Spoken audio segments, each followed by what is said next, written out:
In all seriousness, is this special for you, playing this game in Houston? I don't know. Every game, in a sense, has been special this year. I think it's the perspective when you're out of the game for a while. So what about, is it special for your family? I mean, you grew up, you went to high school I here. grew up here, yes, went to high school here. I was in middle school. My grandparents live 10 minutes from where we're sitting right now. So yeah, but my grandparents are getting a little too old to be able to come to the games and stuff. But I know some high school buddies are excited and some family. So it'll be cool. But it's special to be in the playoffs. It's special to be playing this weekend. Do you ever just peek in the rearview mirror just a little bit? Your first year in the league, second year, third year, playoffs. Did you almost take it for granted? Like, hey, this is what we're going to be? And does it feel different now that you're second time around? Yeah, that's a good question. When you're in the weeds, it's hard to step back and sort of look at a 10,000-foot view and look back, or even on this season. But I've tried every now and then to sort of flip the switch on and off and look back and appreciate, where as a team we've come from to this point. And yeah, looking back, talking to some of the guys, Vinny and Costanzo, some of the guys that have been on the team. I don't want to say you get spoiled when you go to the playoffs, but after a couple of years, maybe you think, oh, this is how it always is, and you forget how hard you have to work every stinking day. Just with your injury, was there ever a moment where you felt like maybe this day never comes? Yeah, I did. There were a couple times I was, I don't know if I want to play a football game. I don't know if I can play football again. And certainly that was a bit scary. But I think it also, in a sense, helps me realize how far I've come, health-wise and mentally and emotionally, and choosing one. Hey, I actually do want to play this game of football, and I do want to play it pain-free. And so, very thankful that it's by and large just been that way this year. It's been a lot of fun, and again, happy to be here, but not satisfied. This season, though, 1-5, and then you turned it around. Did you ever think that you guys could be in this spot? I mean, what was the key to switching? Yeah, turning it around? I think Frank did an amazing job of keeping us focused on improving constantly.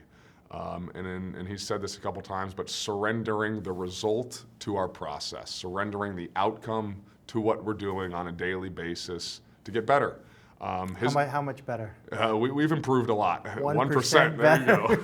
1% every day adds up. But he kept the same attitude every day. Whether 1-5, 1-2, starting to win games every Monday after a game, win or loss. It was saying back to it. How are we improving? And it started with him, Chris Ballard, the other coaches, and the leadership in the locker room and the rest of the locker room. We followed and we've improved. In a sense, we've sort of just kept our noses down and worked and worked and worked. And certainly when the results come, it makes it easier and it's fun to get people excited. But I think there was a good sense in the locker room that we could do something special. So I know this about you. You like to be coached. You like to be coached hard. Yeah. And you're okay with it. I think some people might feel like if I was coaching Andrew Luck, I might feel like, oh, I don't know. What could I tell Andrew Luck? But you like to be coached. You've done some amazing things this year.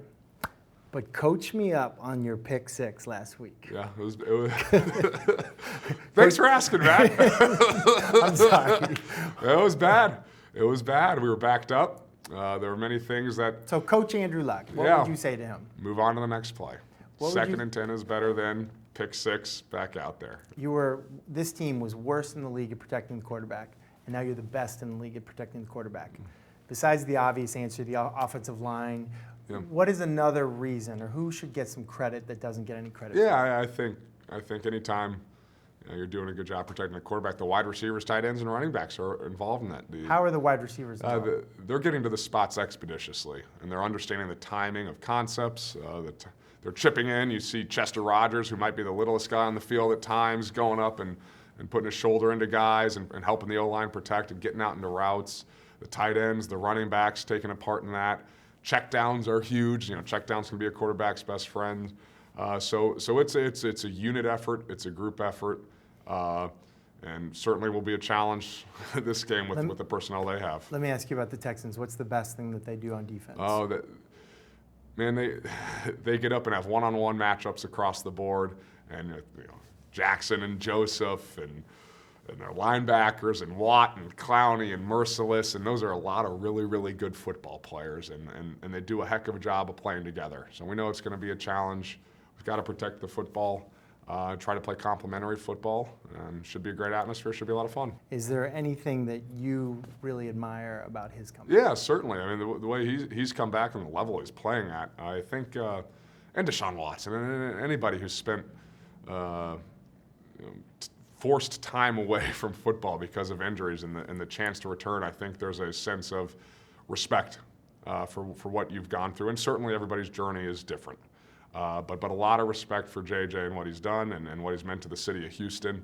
I know a lot of people obviously have a lot of friends and family still here, and the positive impact that he has had, especially during some unpleasant times and some disasters, has been really admirable.